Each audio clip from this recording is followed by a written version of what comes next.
정정순 의원, 21대 국회의원 첫 구속. 아니 별로 뭐 놀라지도 않을 거예요. 하도 이런 일들을 많이 보니까 이제.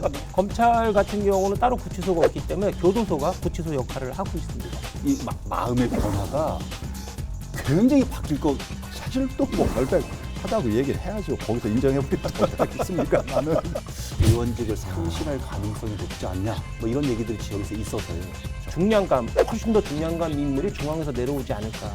미싱 박덕흠 의원은 국회에 없었다. 한 분은 열심히 국감장 가서 국감을 하고 있는데 한 분은 어떻게 저 국감장에 안 보이냐. 공통점은 충북 출신이다. 불출석한 것이 억울할 수도 있다.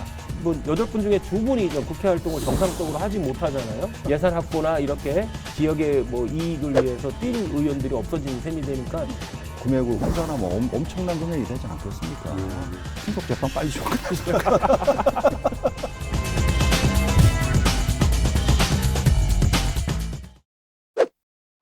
여러분 안녕하십니까? 라이벌의 불꽃 토크 대결 리얼 토크 한판입니다. 최용현 변호사님, 홍순목 대표님 오늘도 함께하겠습니다. 어서 오십시오. 네, 안녕하세요. 네, 안녕하십니까? 네. 오늘은 국회의원 얘기 좀 해보려고 그래요. 정정순 의원, 박덕흠 의원. 지역에서 시끄럽잖아요. 한 분은 그렇죠. 구속되셨고 한 분은 두문불출, 잠적. 특히 이제 국감에도 완전히 불출석하셨죠. 근데 진짜 잠적은 아니겠죠. 본인이 뭐 그럴 일은 아닌 것 같고. 아유, 근데 지역민들께서 뭐 나라까지는 아니지만 우리 지역이라도 좀 살찌워 달라.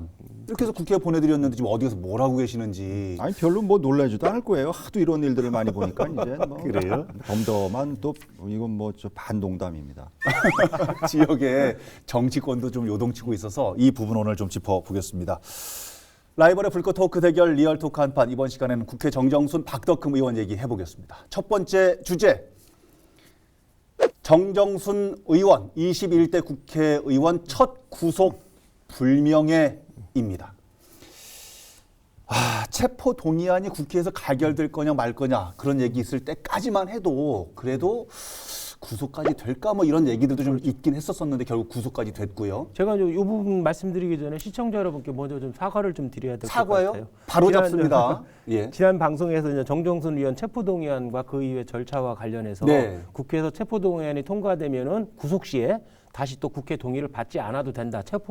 받아야 된다. 받아야 돼. 구속 이렇게 이제 동의안 말씀을 받아야 돼. 드렸죠. 이제 체포와 예. 구속은 예. 다르기 때문에 예. 별도의 구속 동의안도 국회 동의를 예. 받아야 된다라고 말씀을 예. 드렸는데 규정을 확인해 보니까 체포 연계돼서 바로 구속 절차가 진행이 될 때는 별도로 구속에 대해서 국회 동의를 받지 않아도 되고 이번 사안도 받지 않았더라고요. 그래서 제가 이제 잘못된 정보로 시청자 여러분께 혼란을 드린 점 사과드립니다. 왜 혼란을 주세요? 왜? 체포와 구속이 당연히 다르기 때문에 지난주에 단호하게 말씀하시더니 별도로 받아야 되는 줄 알았는데 그렇지 않더라고요. 체포 동의안 그 자체의 의미에 이제 그 구금, 뭐 구인, 뭐 이제 구속 이런 부분이 다 어떻게 보면 포함이 돼 있으니까는 별도로 뭐 정답이 나오니까 당연한 것처럼 말씀하셔. 한판에서 최 변호사님이 말씀하셨던 여러 가지 그 단호한 말씀 중에 이번에는 조금 오점을 남긴 건 아닌가.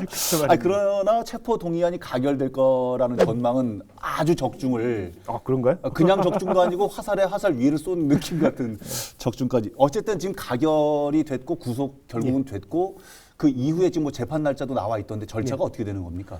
일단은 구속이 됐기 때문에 그 경찰은 10일간의 이제 체포 시점을 포함시켜서 예. 열흘간의 그 수사 기간을 부여되고 검찰은 열흘간인데 1회에 한해서 연장할 수 있어요. 그렇기 때문에 총 검찰이 수사할 수 있는 기간은 20일간, 체포 시점부터 20일간 수사를 할 수 있는데 보통 공선법 위반이나 이렇게 정치인 범죄 같은 경우는 보통 꽉 채워서 예. 거의 20일을 채워서 기소를 하죠. 그렇기 때문에 이제 그렇군요. 특별한 사정이 없는 한 구속 기소가 된다. 20일 내에 구속 기소 된다고 보시면 되겠죠. 저는요, 그 체포 동의를 얻어서 체포를 해서 조사를 하고 나서 구속이 될 건지 말 건지 얘기할 때 구속이 만약에 된다 그러면 무슨 이렇게 그 임시 보호소나 뭐 이런 검찰청에 있는 뭐 그런 데에서 구속이 돼서 수사를 이어가야 되니까 그럴 줄 알았는데 교도소로 그렇죠. 구치소가 따로 없죠. 여기 검찰청에 네. 검찰 같은 경우는 따로 구치소가 없기 때문에 교도소가 구치소 역할을 하고 있습니다. 그러면 어쨌든 지금 검찰 수사를 계속 받아야 되는 상황이고 교도소에 본인의 신병이 이렇게 돼 있으면은 마음의 변화가 굉장히 바뀔 거 위축되거나 그럴 것 같아요. 정정순 의원이 아마 교도소 가본 적이 없으실 거예요. 이번이 그렇죠. 처음이실 거예요. 교도소 같은 얘기 들어본 적이 없으니까. 저도 교도소 이제 변호사 시절에 교도소 면회를 이제 많이 가잖아요. 변호사들은 선임이 돼서 면회를 많이 가보면 네. 정말 힘듭니다. 정말 힘들고 마음의 동요, 긴장감 이런 것이 말도 못하죠. 별의별 별 생각들이 지금 굉장히 많이 스쳐가겠죠. 흔한 여러 말로 가지. 그런 말이 있어요. 뭐요? 사람이 제일 스트레스 받는 게 죽는 거라고 그러더라고요. 죽을 때 가장 스트레스를 받고 두 번째 예. 언제인지 알아요? 구속됐을 때. 와. 세 번째는 언제인 줄 알아요? 세 번째는 뭐? 검찰에서 출석하라고 연락 왔을 때.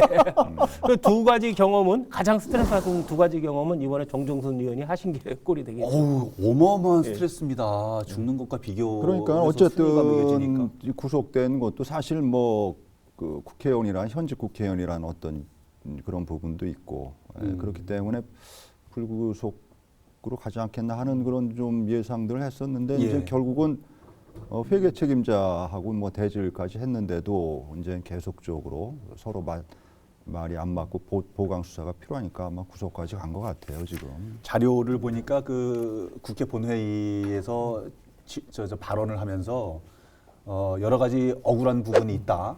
검찰 수사가 잘못된 부분도 있고 예. 나는 뭐 내 갈 길 갈 거다라는 취지의 동료 의원님들에게 읍소를 하는 발언도 했는데 188명의 의원 가운데 167명 그렇죠. 찬성을 네, 그렇죠. 그냥 그 찬성으로 답을 해줘 버린. 거의 이제 압도적이죠. 총투표 186명 중에서 찬성표 167, 반대 12, 기권 셋, 무효 4표로 압도적 찬성으로 가결되었죠.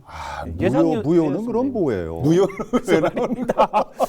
무효는 그럼 어떻게 찬반 그 국회의원으로서 무효가 나온다는 것은 도저히 이해하기 힘든 상황 아닙니까? 어쨌든 간에 지금 21대 국회에서 첫 체포 동의안이 가결된 부분이고 현역 의원으로서 구속된 사례도 처음 여러 가지 불명예스러운 상황.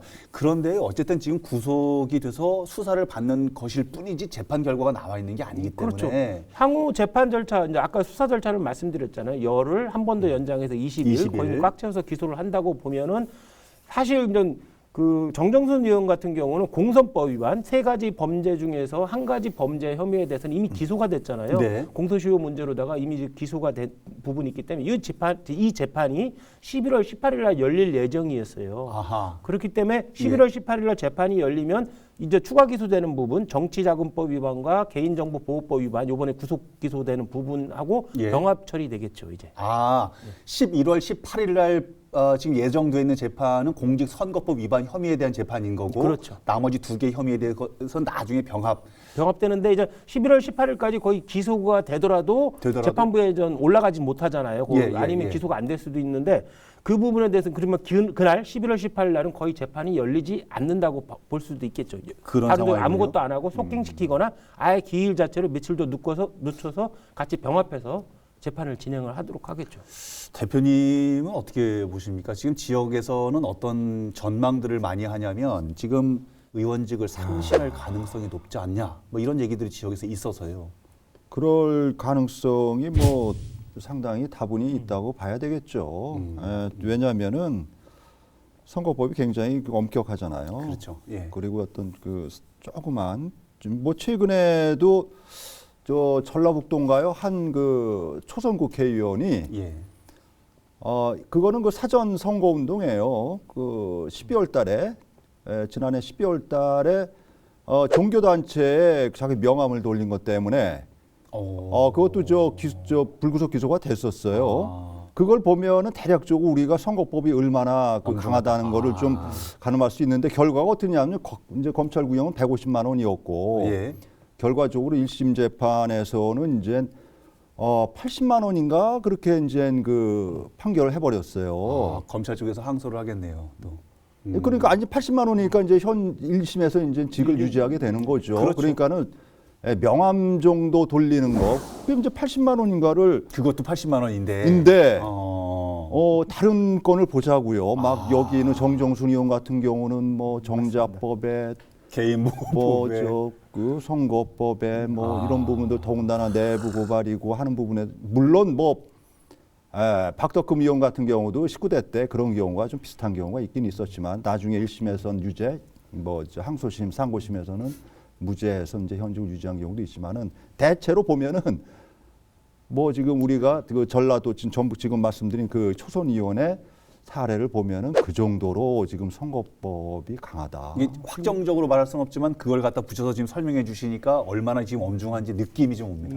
지금 지금 홍 대표님께서 정확하게 지적하신 대로 이 선거와 관련된 범죄에서는 그 위반 정도나 죄질이 얼마나 중하냐. 그러니까 사실 죄질이 안 중할 수도 있어요. 위반 정도도 안 중할 수 있는데 네. 그 처벌의 파장은 상당하거든요. 일반 공무원이 같은 경우는 집행유예 이상의 형을 받아야지만 그 공직을 잃는데 예. 우리 국회의원이나 의원님들 같은 경우에는 그 공선법 위반이나 정자법 위반의 경우에 벌금 100만 원만 받아도 당선 무효가 될 수 있고 의원직을 상실할 수 있도록 되어 있기 때문에 예. 그 처벌에 대한 파장은 엄청나게 높죠. 거기에 더해서 회계 책임자마저 벌금 300만 원 이상을 선고받고 확정이 되면은 의원이 회계 책임자가 아니라 의원이 의원직을 상실하도록 규정이 되어 있기 때문에 예. 처벌의 파장은 일반의 공직자나 일반인에 비해서 엄청나게 크다고 할 수 있겠죠. 이게 뭔 일입니까? 4월 15일에 선거를 해가지고 이제 뭐 6개월, 뭐 7개월 남짓 이게 지금 본인들 입장에서는 회계 책임자 본인도 본인이시고 정정순 의원 본인도 본인이시고 이게 뭔 일이냐 이럴 건데 이게 또 이런 틈을 타가지고 말이죠. 이때다 또 이러는 분들이 계신 모양이죠. 본인이 본인 입으로 얘기하는 건 아닌 것 같은데 차기 주자가 벌써부터 거론이 되고 있어요. 시간상 보면 내년 4월에 이제 재보궐선거가 예정돼 있잖아요. 예. 그렇기 때문에 시간상 본다면 현재 지금 11월이잖아요. 그러면 내년 2월 말이나 3월 초까지는 확정이 돼야 되는데 그렇죠. 이게 항소심가하고 대법원까지 간다고 그러면 시간상 보면은 거의 확정돼서 상당부에서 재보궐선거가 이루어질 확률은 거의 시간상으로는 없어요. 물리적은 불가능하다. 그렇죠. 4월 내년 4월 7일인가요? 그러면은 이제 한 달 전까지는 그 확정이 돼야 되죠. 확정이 돼야 돼요. 3월 7일. 그런데 아무리 지금 뭐 그 우리 저 공직선거법의 신속 재판 뭐 저 공소 제기 1심까지 6개월 뭐 2, 3심까지 또 6개월 하면 3개월 그러면은 아무래도 힘들고 또 보면은 그 정치자금법으로 좀 재판을 받으시는 그 국회의원들은 좀 기간이 길어요. 대체적으로 보면. 뭐 선거법하고 달리. 그런데 이게 이처럼 이제 지금 병합이 되잖아요. 병합되는 경우 대체로 보면 좀 길어지더라고요. 그래서 그렇게 뭐 그 정치자금법 부분도 있고 또 개인정보유출법이 어떻게 또 뭐 선거법 위반인가 하는 부분도 따져봐야 하고. 정정수 의원이 뭐 이번에도 뭐 그 본인은 결백하다 말씀하셨잖아요. 그럼 뭐 사실 또 뭐 결백하다고 얘기를 해야죠. 거기서 인정해버리면 또 어떡하겠습니까? 나는 그렇지 않습니까? 그런데 중요한 거는 회계 책임자가 있잖아요. 그러니까 회계 책임자가 시간상으로는 내년에 이제 재보궐선거가 이제 상당부에서 열릴 확률은 희박한데 다만 변수는 하나 있는 것 같아요. 지금 말씀하신 대로 회계 책임자 관련 부분인데 이제 회계 책임자가 자진해서 모든 정보를 검찰에 제공해서 이번 수사가 시작된 거잖아요. 그렇죠. 그렇기 때문에 회계 책임자도 아까 말씀드렸듯이 당선자 본인이 아니라 선거사무장이나 회계 책임자가 처벌을 받아요. 특히 이제 벌금 300만 원 이상을 처벌을 받으면은 당선자가 당선 무효가 되거든요. 그렇기 때문에 자진 출석해서 정보를 제공했던 회계 책임자가 재판을 받고 벌금 300만 원 이상을 선고받았을 때 항소를 하지 않으면 확정될 수 있는 문제가 있거든요. 바로. 그렇다면 1심이 2월 정도에 끝난다고 해서 확정이 된다고 하면 재보궐선거가 상당부에서도 열릴 수가 있는 거죠. 그렇기 때문에 자천 타천 거론되고 있는 차기 주자들 얘기가 자꾸 모락모락 피어나는 이유가 거기에 있군요. 일단은 뭐 만약에 그 아까 변수에 의해서 만약에 청원구에서 상당구에서 재보궐선거가 열린다고 한다면은 기존에 출마했던 분들 그렇죠? 김영근 가스안전공사 사장, 전 가스안전공사 사장과 이현웅 전 한국정보문화원장은 당연히 출마할 걸로 예상이 되고 그다음에 장선배 도의장도 계속 호시탐탐 노리다가 출마를 접었었잖아요. 그렇죠. 장선배 전 도의장 같은 경우도 출마할 것으로 보여집니다. 예상이 된다는 말씀이시고. 그리고 만약에 이제 재보궐선거가 요번에 이제 서울하고 부산에도 열리잖아요. 선거판 전체가 커지기 때문에 만약에 그럼 선거의 승패가 엄청나게 중요하잖아요. 그러면 훨씬 더 중량감 인물이 중앙에서 내려오지 않을까 이렇게 예상도 됩니다. 국민의힘 쪽에서도 그런 후보들이 지금 거론이 될 거고 본인도 굉장히 안타까웠을 텐데 당연히 출마하죠. 재보궐선거 있다 그러면 그다음에 나오겠죠. 이제 윤곽근 그 후보에 의해서 어떻게 비켜쳐 나갔던 비켜쳐 정호택 나갔던. 전 의원님도 그렇죠. 여기에 출마할 가능성이 높고 가능성이 있고. 민주당 같은 경우 만약에 아까 말씀드렸듯이 재보궐 선거판이 커져서 승패에 진짜 중대한 영향을 미친다면 항상 거론되는 인물들이 있잖아요. 김동연 전 부총리도 거물급. 총대를 맬 수 있고 예. 그렇지 않으면 또 지금 비서실장 가 있는 노영민 비서실장 같은 비서실장. 경우도 지역구로 옮겨서 출마할 가능성도 배제는 할 수 없는 것 같아요. 배제할 수 없다. 노영민 실장은 뭐 거의 지금 지역에서는 지사로 지금 뭐 본인이 안 하신다고 그러잖아요. 정신이 언제 한다고 그럽니까? 저는 저 전날에 안 한다고 그랬다 다음 날 저기 네. 그 나온다고 기자회견 하는 분도 봤는데. 그리고 이게 네, 물론 네. 뭐 이제 그거는 이제 그 내후년 재보궐 가능성이 높고 그렇죠. 그죠? 내후년도 가능하죠. 내년이 아니라 내후년도 가능성. 이번에 보니까 예. 좀 지방의원들도 이게 보면은 꼭 지방의원들이 껴들어가 있어요. 보면은 이게 왜냐하면 보험금 성격으로 좀 이제 저 정치자금 하는데 이번에도 좀 몇몇 분들이 거론되고 불구속 기소도 되고 그랬잖아요. 네. 그래서 아마 검찰에서도 이런 저 지방의원들의 어떤 정치자금법 그 위반 혐의에 대해서도 좀 이번에 좀 사슬을 좀 끊어버리는 의지를 갖고 있지 않나 검찰에서도. 그래서 이 부분도 상당히 좀 깊숙이 들여다 보면은 뭐 여러 가지로 의외로 사건이 커지면서 어떤 그 공백 지방의회에서도 공백 상태가 뭐 좀 나타날 수 있는 그런 여지도 굉장히 그렇죠. 높죠.